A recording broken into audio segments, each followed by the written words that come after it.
contenido de La Opción de la Mañana a las 8:26 de este lunes 3 de mayo. Tenemos nuestro segundo invitado de hoy, el señor Rolando Jurado. Tiene un PhD ¿en qué? Si nos puede ayudar, porque es que tengo una hoja acá completita de una biografía que es mejor que lo diga usted mismo. Filosofía en educación, doctor en gerencia, un MBA y especialización en ingeniería industrial. O sea, varias áreas donde la intención principal, más que esgrimir un diploma o un certificado, es poder compartir parte de los conocimientos y que pueda ser de utilidad a la sociedad. Muchísimas gracias por estar acá. Aquí el poeta William Capellán, Johnny Vázquez, Michael Miguel Holguín y Patricia Pérez Díaz. Le damos la bienvenida a La Opción de la Mañana y de inmediato, yo acá leyendo, veo que usted está gestionando algo que se llama Ambiente Buca y quisiéramos saber de qué se trata eso. Muy bien, bueno, Patricia, muy buena la pregunta porque efectivamente lo que estamos viviendo hoy con respecto a lo que se está aconteciendo en el mundo con la pandemia, el COVID-19, al inicio la gente se llenó de mucho temor, incluso se paralizó por el miedo.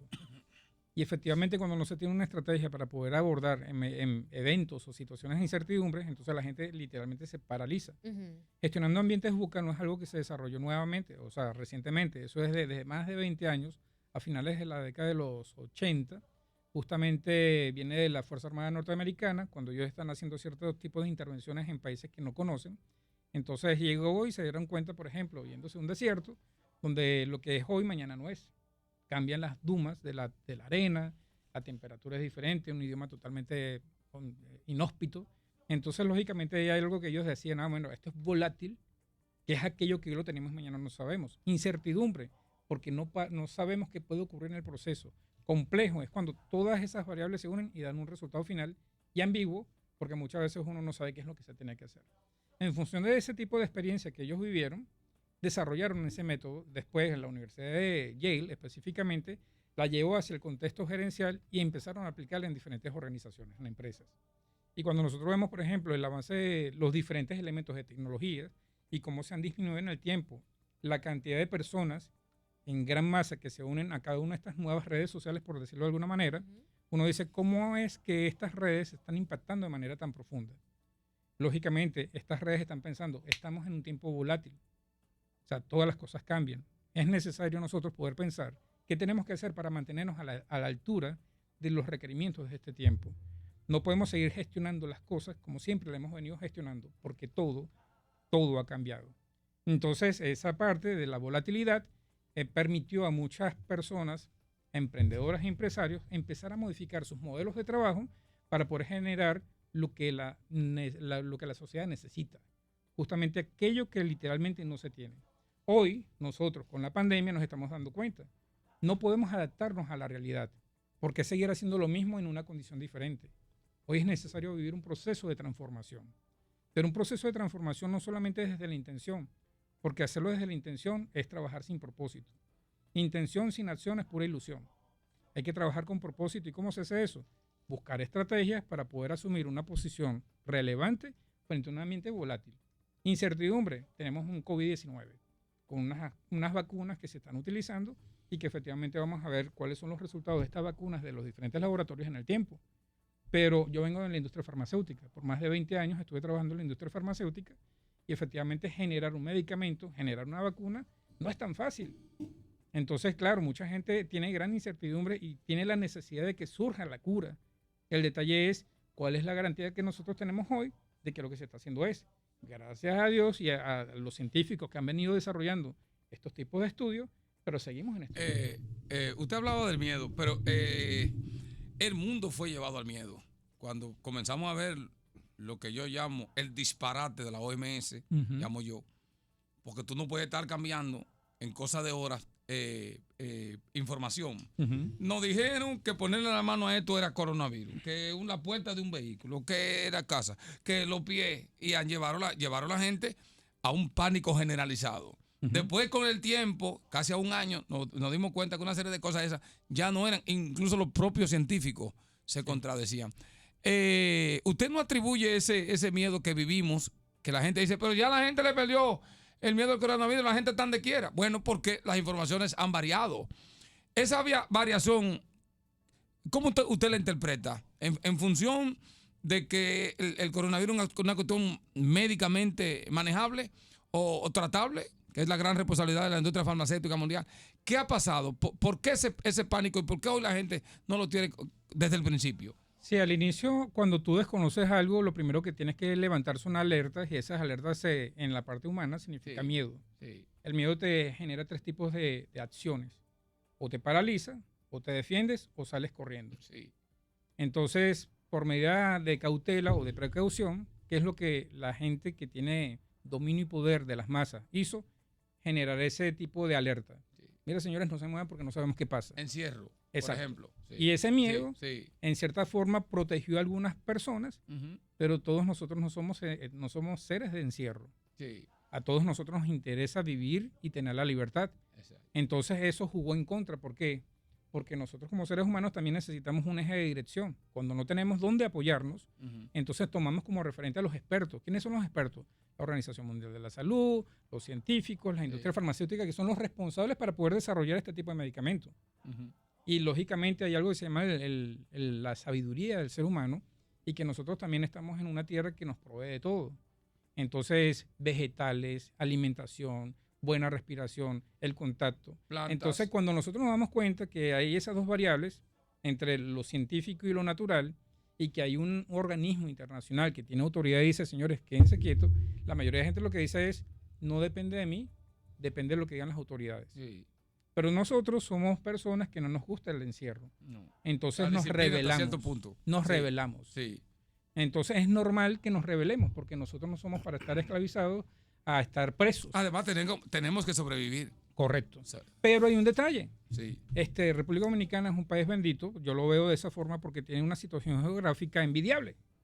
Trópico, sol, calor, la ozonización que hay en el ambiente, gracias al mar que lo tienen acá, permite tener un estado de salud buenísimo, Mucho genial. Y a propósito entonces de esta situación que se está dando y que usted bien ha planteado acá, Management 3.0, Ajá. trabajo a distancia. Aquí Sí. ya hemos dado pasos en ese sentido. Quisiera saber cuáles aportes pudiera externar aquí en la opción de la mañana el señor Rolando Jurado. Sí, muy bien. En el Management 3.0, alineado a esto que estamos viviendo, surge también la duda. Si yo tengo que seguir trabajando, pero no puedo acercarme al trabajo, ¿cómo lo voy a hacer?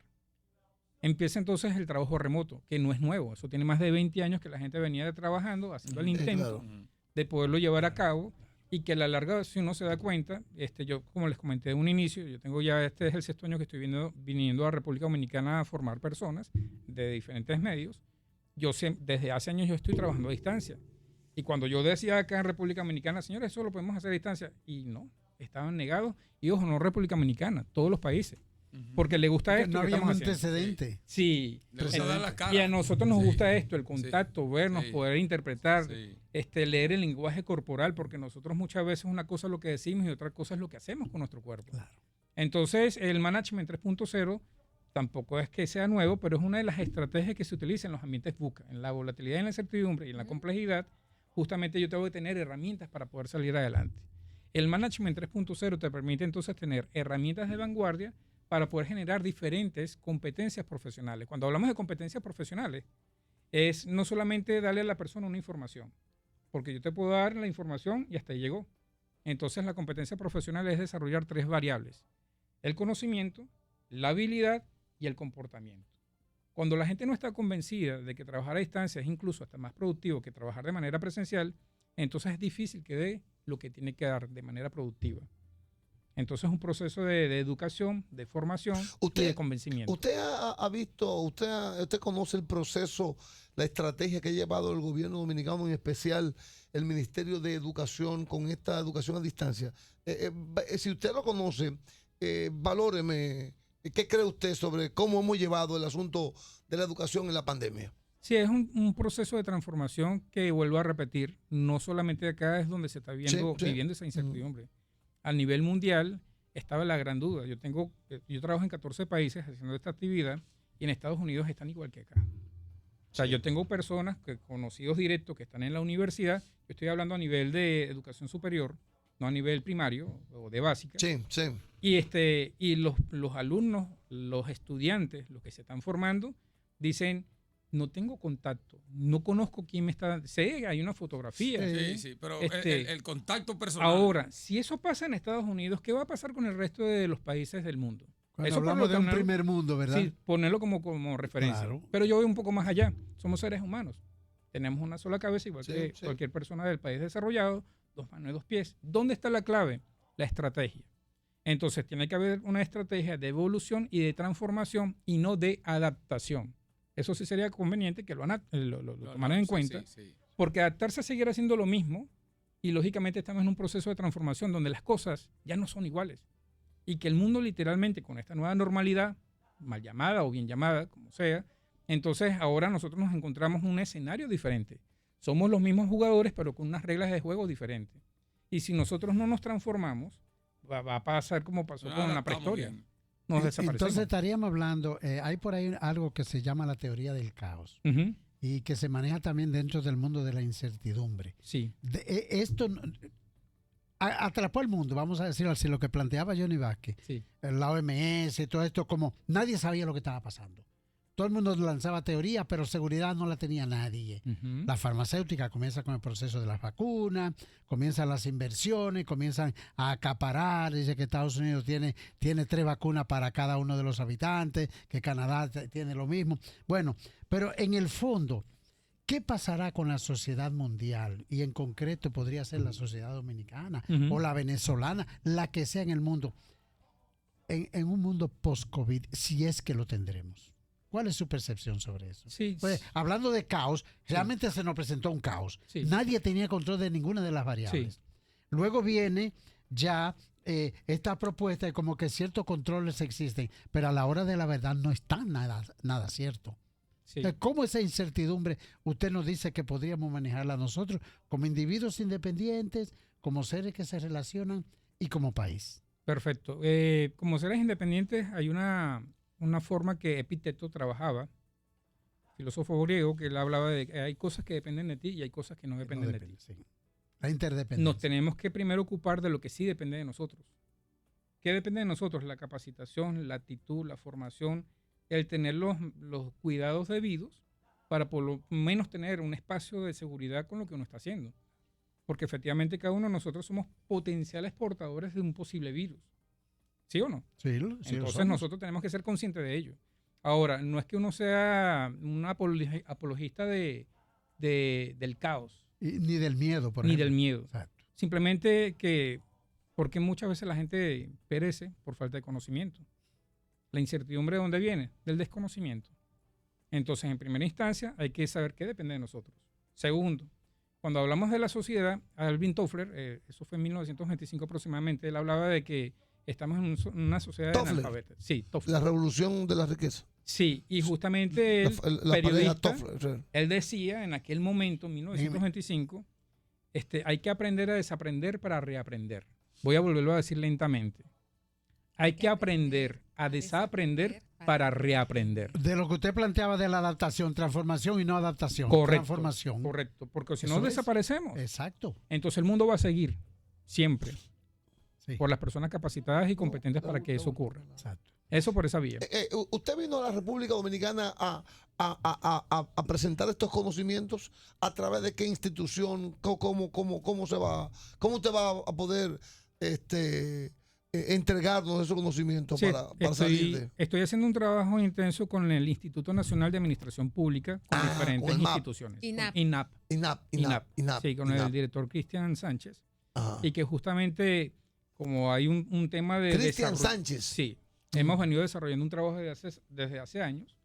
Entonces, conoce qué es lo que manejamos y justamente estamos haciendo intervenciones en diferentes instituciones.